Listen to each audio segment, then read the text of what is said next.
یہ ویڈیو جو آپ کے سامنے پیش کر رہے ہیں، اس ویڈیو کو ذرا غور سے دیکھیے گا اور گزارش ہے کہ آخر تک اس کو دیکھیے گا اور اپنی رائے کا اظہار بھی کیجیے گا۔ ہم آج مولانا آزاد کالج کے تعلق سے کچھ باتیں آپ کے سامنے رکھنا چاہتے ہیں۔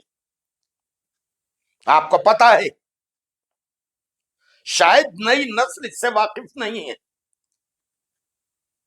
ایک وقت تھا جب پورے مراٹھواڑہ میں اقلیتوں کا یا خاص طور پر مسلمانوں کا اعلیٰ تعلیمی ادارہ نہیں تھا۔ مرحوم ڈاکٹر رفیق زکریا صاحب نے اورنگ آباد میں ایک ادارے کا قیام عمل میں لایا اور اس کی بنیاد رکھی۔ یہ ادارہ وقت کے ساتھ ترقی کرتا رہا۔ ایک وقت تھا کہ پورے مراٹھواڑہ، بلکہ یہ کہا جائے کہ تو غلط نہ ہوگا کہ پورے مہاراشٹر سے طلبا نے اس طرف توجہ دینا شروع کی اور کالج رفیق زکریا صاحب کی محنتوں کے نتیجے میں آگے بڑھتا چلا گیا اور اس نے ایک اپنا مقام بنا لیا۔ سب سے پہلے Maulana Azad college art science and commerce, اس کے بعد doctor Rafiq Zakaria women's college, اس کے بعد Yashwant Rao Chavan of pharmacy college, Marathwada college of education, millennium college of management, Kamala Nehru college of polytechnic, doctor Rafiq Zakaria centre for learning, institute of hotel management, اس طرح کے کالجز شروع کیے گئے۔ آپ کو بتائیں کہ جب یہ ادارے کا قیام عمل میں آیا، مولانا آزاد ایجوکیشنل ٹرسٹ کے نام سے اس کا رجسٹریشن ٹرسٹ ایکٹ 1950 کے تحت عمل میں آیا اور ساتھ ہی 1860 اور 1890 ایکٹ کے تحت سوسائٹی کا بھی رجسٹریشن ہوا۔ اس کے پہلے صدر یعنی بانی ڈاکٹر رفیق زکریا رہے۔ ان کے انتقال کے بعد ان کی اہلیہ پدم شری فاطمہ زکریا صاحبہ نے صدارت سنبھالی اور اپنی زندگی میں چونکہ ٹرسٹ کے کئی ممبران یعنی ارکان کا انتقال ہو چکا تھا، تو ٹرسٹ کی منظوری سے ٹرسٹ کے ممبران کو نامزد کیا گیا۔ ان کے نام ہیں مسٹر فرحت جمال، مسٹر عزیز ملا، مسٹر سہیل ناتھانی، شریمتی سپریا سولے اور امتیاز الرحمان صاحب، یہ رہے۔ یہ ٹرسٹ چلتا رہا، اپنی منزلیں طے کرتا رہا اور پھر ڈاکٹر رفیق زکریا کی اہلیہ کے بھی انتقال کے بعد ٹرسٹ نے بائی لاس کے مطابق سب کی منظوری سے مسٹر فرحت جمال کو ٹرسٹ کا چیئرمین اور سوسائٹی کا چیئرمین نامزد کیا اور کالج ہمیشہ کی طرح اپنی تعلیمی ذمہ داری کو نبھاتا رہا. ہوتا یوں ہے کہ جب ادارے ترقی کرتے ہیں تو اس کو بدنام کرنے کی کوششیں کی جاتی ہیں. ہم نے پہلے ہی بتا دیا کہ کس طرح بدنام کیا جاتا ہے. حد تو یہ ہے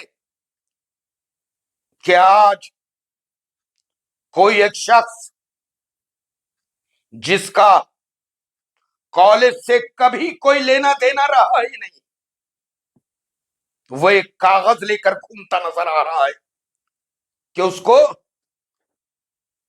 اس ادارے کا چیئرمین یعنی مولانا آزاد ایجوکیشنل ٹرسٹ اور سوسائٹی کا چیئرمین بنا دیا گیا ہے. بھلا کون مانے؟ بائی لاز میں اس کی کوئی گنجائش نہیں ہے. ایک اور بات ہم آپ کے سامنے رکھتے ہیں، اس سے غور سے سنیے گا کہ جب بھی کوئی ادارہ قائم ہوتا ہے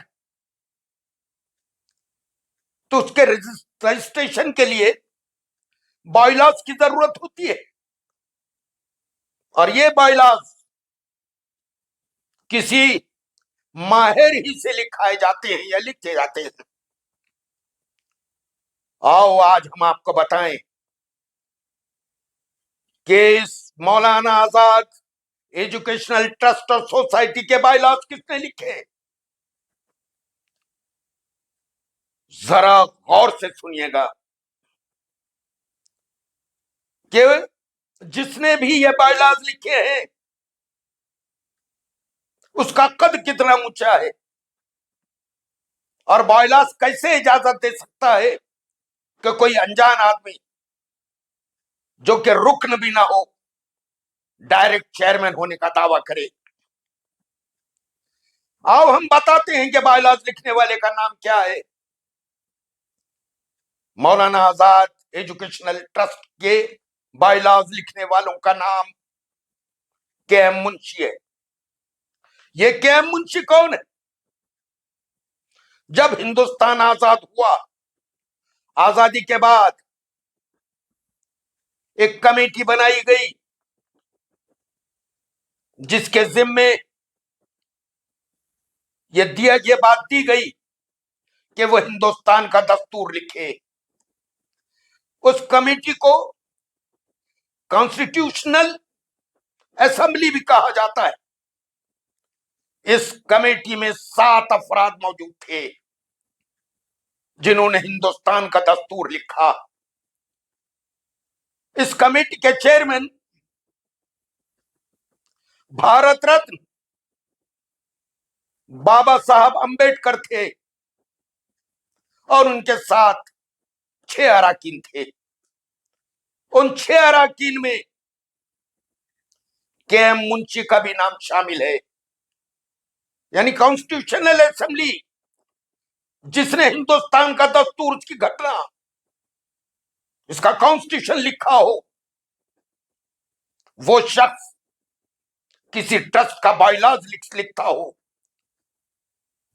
تو اس میں کسی بے جا دخل کی کوئی گنجائش نہیں ہوتی. یہ ہم نے مختصراً آپ سے بات کی ہے. یہ ویڈیو کو سنبھال کے رکھیے گا برائے مہربانی. مسلمانوں کے ایک عظیم ترین ادارے کو بچانے کے لیے اس بات کو عام کیجیے گا کہ کوئی ہمارے بزرگوں کی محنتوں پر پانی پھیرنے کے لیے کسی اور کے بہکاوے میں آ کر ادارے کو بدنام کرنے کی کوشش کرے تو آپ کو، ہم کو، سب کو سوچنا ہوگا کہ ہم کیوں خاموش رہے. آپ سے جتنا ہو سکتا ہے اس کی مخالفت کریں اور اس ویڈیو کو شیئر کریں, زیادہ سے زیادہ شیئر کریں, کیونکہ یہ ہمارے آنے والی نسلوں کا مسئلہ ہے.